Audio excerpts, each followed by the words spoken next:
Welcome back to Briggs on Books, our international talk show where we meet authors from all over the world. I've got your next book for you if you're trying to figure out what to read next. Hazardous Lies is a work of fiction, or is it a chemical plant explosion? I don't know. Could that really happen? Not only are we going to talk about the book, but guess what? I've got the author right here, too. Welcome to our guest, Stephen J. Wallace. Welcome, Stephen. Thank you. Thank you very much. It's a pleasure to be here. Pleasure to speak with you. By the way, here is the book cover. Tell us a little bit about the book. Well, I'm a debut author. It's my first work of fiction. They say to write what you know. And so I have investigated several chemical accidents at refineries, chemical plants, laboratories, several things throughout my career. And I've always been interested not only in the technical side, but also in the creative writing side. So I've had this idea for some time. I've had a number of plot points that I had in my mind, and I would write those down over the last couple of years, and I then weaved it all into a story. But the way the book unfolds is there's an accident at a chemical plant, and it's a fatal accident. 3 employees die. And as the story unfolds, we have an investigator who himself is very compromised. He actually had a role, or seemed to have a role, that's part of the intrigue that rolls out, in a previous accident when he was working in the chemical industry. So he sort of, when he goes and investigates this, he sees this as an opportunity perhaps for him to get some type of redemption if he can find out what happened. And as he starts to figure out what may have caused the accident, he realizes that this particular hazard is designed into plants throughout the United States. Huh. And if he doesn't succeed in trying to figure out what happened, then there could be several more fatalities.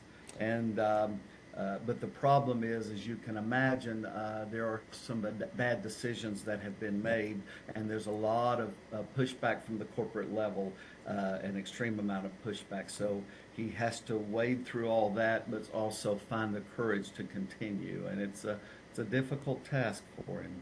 It gets a little political at some point. Well, you know, he's working for the government, so there's always that aspect to it as well. And one of the problems is that since he is in a brand new office, there is a very politically connected person who is a political appointee who wants to sweep the money for his own usage for the office. So it truly is very much a race against time, not only to find out what the problem was and to try to prevent it in other plants, but also because the very existence of this office itself and the investigation is on a very short timetable. Now let's see. What did somebody say about you? You're an author trapped in the body of an engineer, or the other way around? Yes. That's I sort of like to think of myself as a writer trapped in an engineer's body, or vice versa. As I said, I've written a number of technical papers, and I've also written some book chapters for safety handbooks. But I've also written some short stories and poems and even songs. Nice. As I've been young. So I've kind of had this interest in the technical side as an engineer, but I've also had a lot of interest in the creative side, and so that creative side culminated with this, my first novel.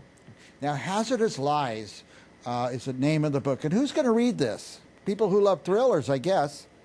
People who love thrillers, people who like some of the people who have reviewed it said it sounds, and I take this as a great compliment, if you like David Baldacci type novels, they would those individuals would really like it. If you like intrigue, police procedurals, if you will, it is and if you are interested in science, but not science so heavy that it's not approachable.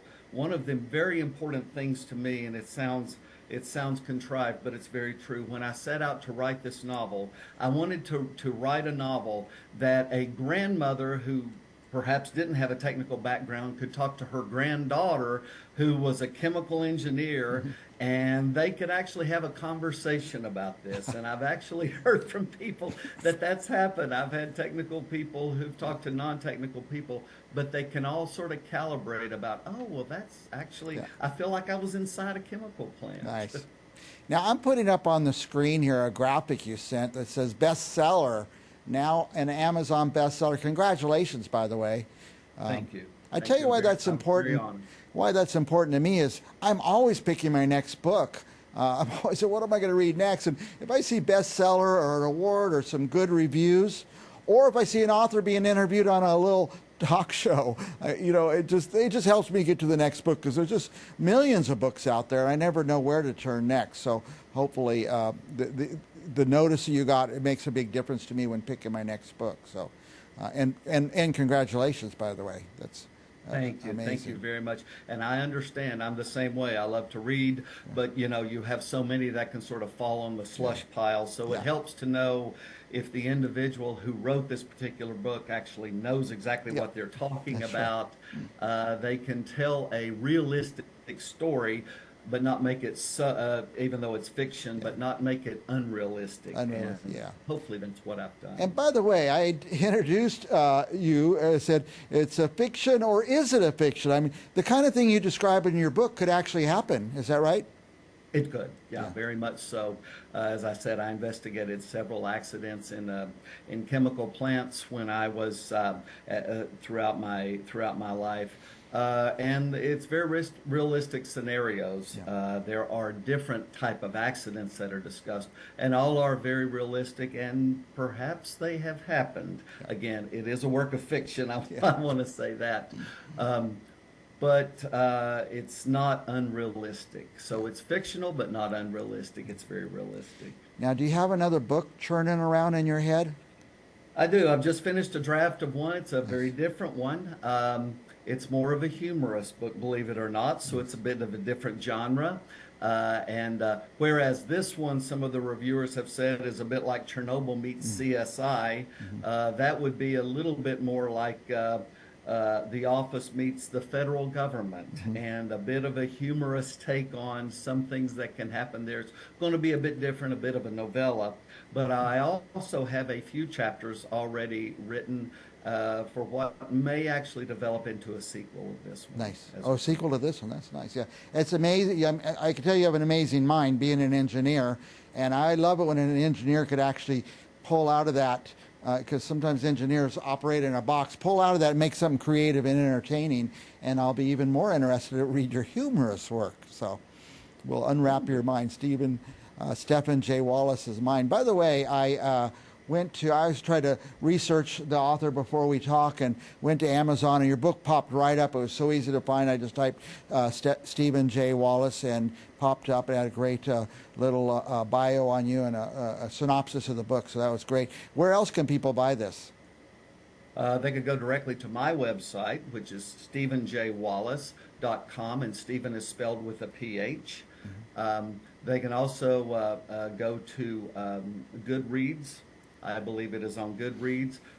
It's on Amazon. Barnes & Noble has it as well. Target. So most anywhere that books are sold, Where you books can, are sold, you can get a copy. By the way, I go to Goodreads. I post every book I read on Goodreads, so I encourage everybody to do that. It's kind of social media for nerds, people who read a lot of books, and I like to post a little review. And I just want to remind our audience, read this book and post a little review. That really helps, I think. Like I say, when I can see some reviews and some awards and stuff, it helps me pick the next book. And we do have your web address on the screen, stephenjwallace.com, so I encourage our viewers to go there. And whenever I'm reading, I research the author while I'm reading, so I'm glad you did that, have that space on there. Besides being able to order your book, what else might we find on your website? I have written a few short stories, a bit of a diverse short stories. My interests go all the way from the macabre, more of sort of Edgar Allan Poe type of short stories. And I've also written a historical fiction biblical story as well about Samson. It's it's a fictional one, but Mm-hmm. so my interests are sort of all over the place. I think someone told me one time, another author who was quite successful said, "I just feel like I have all these ideas. I've got to put them down somewhere." Put them down somewhere. And I'm like, well, I'm not sure. I think perhaps I will write something that maybe no one will like everything I write, but at Mm-hmm. least there's enough variation that Yeah. everyone will like something that I write. Everybody likes something. I like that. Stephen, we're about out of time here, but let me put the cover up here again. Fabulous Lies. Any last thoughts for our viewers on the book or anything in the world you want to talk about? No, I really appreciate you having me on today. Hazardous Lies, as I said, it's a thriller. I've been very honored with the reviews that I've received. An individual who actually worked for an organization I'm very familiar with, the U.S. Chemical Safety Board, was very kind enough to write his endorsement on the back cover, Oh, that's talking nice. about how important it was and how realistic. And I great. think he's the one who mentioned that it's sort of like Chernobyl meets CSI. But again, I hope that if people like science and engineering and such, but they want to actually review it in an approachable story type way, this may very well be a good book for them to pick up, and I hope so. And as you said, please read it and leave a review either on Amazon or Goodreads or wherever you like to leave reviews, and I would greatly appreciate that. And every once in a while, I like to say this: if you go out to Amazon or wherever you buy books and you go to order this book, don't just click once, click 5 times, get 5 copies and give them away. You're always having to go to somebody's house and you like to take a gift, and this book would be great, I think. Whenever I give a book, I go to their house in 5 years and the book's still there, so it's a great gift to give. So support the authors of this show. Thank you, Stephen, and I hope you'll come back on again and again. I'd love to. Thank you very much. All right, we'll be back with another author right after this.